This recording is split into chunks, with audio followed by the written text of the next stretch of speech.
game industry is peppered with classic franchises, but few have had the generation after generation impact of Metal Gear.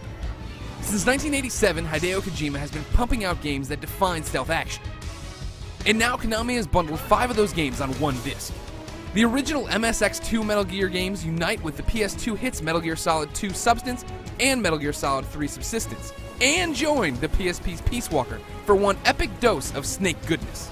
Basically, if you're a Metal Gear fan ready to try some classics in HD, don't waste time watching this video and go pick up the Metal Gear Solid HD collection.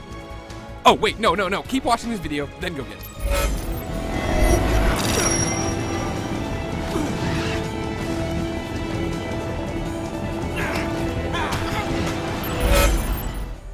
The first thing that should jump out at you is how good these titles look overall.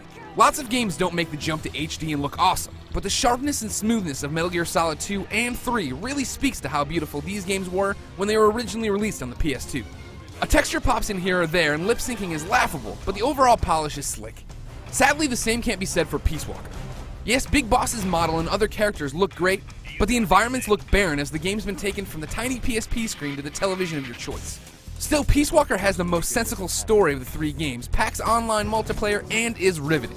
Metal Gear Solid 2's story is still a crazy virtual world mess, and Metal Gear Solid 3 is still all over the place.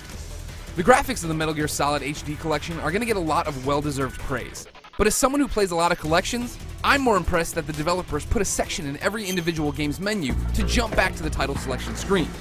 That might not sound like much, but having to quit God of War Origins to switch the game I wanted to play sucked, and I'm glad that's not the case here. Just like I'm glad the collection adds PlayStation Network trophies and Xbox Live achievements.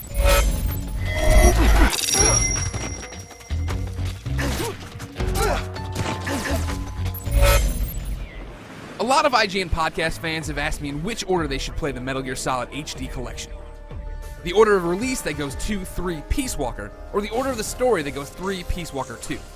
I highly recommend going in order the games were released to see how the control schemes have progressed through the years. In the PS2 games, you can't crouch and walk, you don't aim and shoot with the shoulder buttons, and there are a couple of other lost in translation moments. Don't get me wrong, it's not a deal breaker, and the controls still feel great, but I did find myself wishing Peace Walker's scheme had been ported over to the other games, especially now that it uses a second analog stick for camera control. That aside, these games control like stealth action games should. You'll crawl through the grass, hold up enemies, and avoid detection at all costs. At least your first time through. Then you can experiment with weapons, costumes, and all the unlockables and side missions packed into these games. Huh? Who's that? The Metal Gear Solid HD collection bundles together 3 of the best games from any one franchise in gaming. And one of those games has 2 old-school Metal Gears from the MSX2 bundled with it. Metal Gear Solid 2's Snake Ride and Switch is legendary and the gameplay is tight. Metal Gear Solid 3's camouflage system is still a blast to play with. And Peace Walker remains my personal choice for the most interesting Metal Gear story. There are hundreds of hours of gameplay here for 3 proven and loved titles, and it'll cost you less than most brand new games. Not a bad deal, regardless of whether or not you played these titles a decade ago. For more on Snakes, check out the dictionary's S section. For more on Metal Gear Solid HD collection and all things radical, set your codex to IGN.com.